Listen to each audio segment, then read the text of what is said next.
Шет елде діни білім алудың қаупі қандай?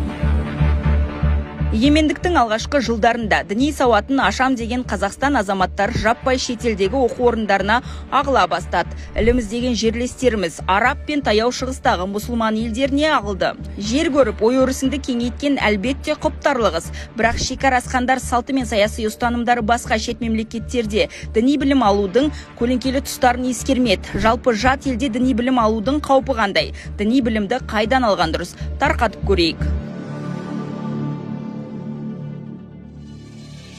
Әлемдегі мұсылман елдеріндегі білім беру методикасы жергілікті жердегі саяси күштердің ықпалындағы діни ағымдардың бағытына қарай жасалған. Ондай білім беру жүйелерінің әлеуметтік психологиялық қалыптасуы мүлдем бөлек. Яғни сырттан білім іздеп келген жастар санасына сол аймақтың идеологиялық ұстанымдарын қоса сіңіреді деген сөз.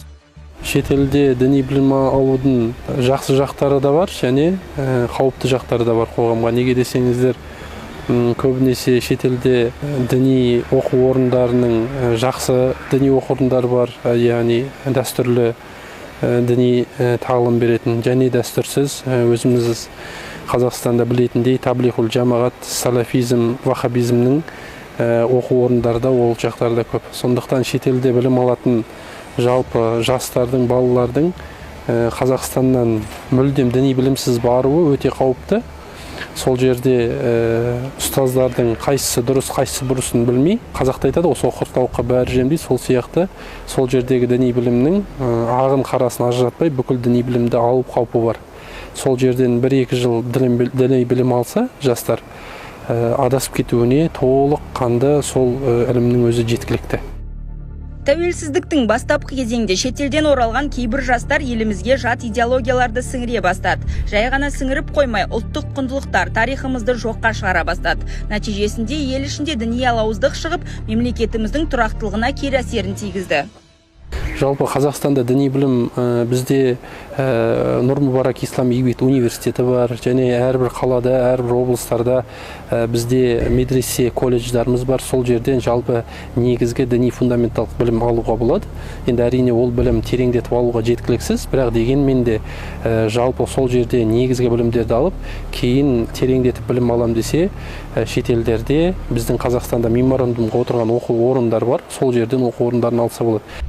Қазіргі Қазақстандағы ахуал мүлдем басқа. Егемендіктің 32 жылында экономикамызбен қоса білім беру жүйесін бір жолға қойдық. Қазір діни білім алу үшін шетел асудың қажеті шамалы. Қажетті білімді өз елімізде алуға толық мүмкіндік бар. Жастар үшін дәстүрі мен дінімізді дәріптейтін бірнеше ресми отандық медресе, колледждер, университеттер ашылған. Мұндағы білім сапасы шетелден кем емес. Өздеріне болсын, кәмелетке толмаған балаларына болсын, діни білімді алуды көздеген жағдайда өте қырағы, абай сақ болу керек. Себебі бізде күнделікті өмірде кездесіп жатыр. Осындай діни білім аламыз деп арты жақсылыққа келмей келіп жатады. Ол ешкімге жасырын емес. Интернет желісінде ашық түрде ақпараттар көптеп жарияланған ол туралы. Енді біздің өзіміздің облысқа келетін болсақ, Қазақстан мұсылмандары діни басқармасына қарасты Қарағанды қаласында орналасқан Әл-Мәшәни мешітінің жанында сауат ашу курсы ашылған. Одан кейін міне биыл Үштөбе ауылында орналасқан, осы Қарағандының маңында тиіп тұр, Қажыбайғаш мешітіне қарасты оқу ағарту орталығы. Ол да сауат ашу курсы, арнайы сондай діни білім беру сауат ашу курстары ұйымдастырылған. Дінтану, тарих және дінтану мамандығын оқытатын Қазақстанның оқу орындары. Гумилев атындағы Евразия ұлттық университеті, Астана қаласы. Әл-Фараби атындағы Қазақ ұлттық университеті. Евней Арыстанұлы Бөкетов атындағы Қарағанды университеті. Қожа Ахмет Яссауи атындағы Халықаралық Қазақ-Түрік университеті, Түркістан қаласы. Абай атындағы Қазақ ұлттық университеті, Алматы қаласы. Оңтүстік Қазақстан мемлекеттік педагогикалық университеті, Шымкент қаласы. Нұр Мүбарак Египет Ислам мәдениет университеті және Павлодар педагогикалық университеттері. Жалпы қазір білектің күшін емес білімге арқа сүйейтін заман. Бірақ білімді де жоғарыда айтылған жағдаяттарды ескеріп барып алу керек. Діни шала сауаттылықтың арты экстремизмге әкеліп соқтырады.